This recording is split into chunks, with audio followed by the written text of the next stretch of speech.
జిల్లా పరిషత్ ఉన్నత పాఠశాల చిట్యాల వనపర్తి జిల్లా గౌరవ గజిటెడ్ ప్రధానోపాధ్యాయులు కె గణేష్ కుమార్ సార్ గారు, నాతోటి సహా ఉపాధ్యాయులు, ప్రియమైన విద్యార్థులు, ఈరోజు ఫిబ్రవరి 13 ఈ రోజుకు ఒక ప్రత్యేకత ఉంది. ఈరోజు జాతీయ మహిళా దినోత్సవంగా మనం నిర్వహించుకుంటాం. మహిళలు మీకంతా తెలుసు, మహిళ లేనిదే విశ్వం లేదు. అందుకే పెద్దలు ఒక ఆర్యోక్తి, ఎత్ర నార్యస్తు పూజ్యంతే రమాంతే తత్ర దేవతాహ.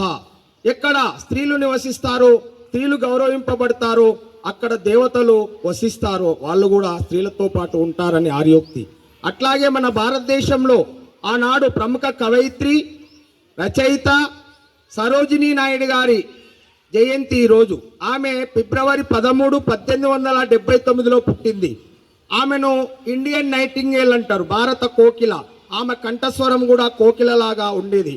ఆమె హైదరాబాద్లో ఒక బెంగాలీ బ్రాహ్మణ కుటుంబంలో జన్మించి మద్రాస్, చెన్నైలో చదువుతూ ఇంగ్లాండ్ కేంబ్రిడ్జ్ విశ్వవిద్యాలయంలో కూడా చదివింది. ఉన్నత చదువులు చదివింది. ఐఏఎస్గా ఉన్నది. ఉత్తరప్రదేశ్ గవర్నర్గా పనిచేసింది.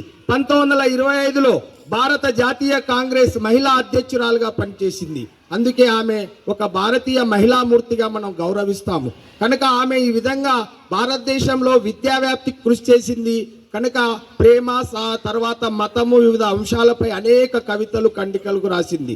ఈరోజు మన తెలంగాణ ప్రభుత్వం కూడా మన ఎస్సీఆర్టీ డైరెక్టర్ గారు జి రమేష్ గారు చెప్పారు, ఈ దినాన్ని ఈమె ఆంగ్లంలో చాలా ప్రసిద్ధురాలు. ఆంగ్ల భాషలో మనకు తెలుసు, ఆంగ్ల భాష అంతర్జాతీయ భాష. ఆంగ్లం నేర్చుకుంటే విశ్వమంతా తిరిగి రావచ్చు.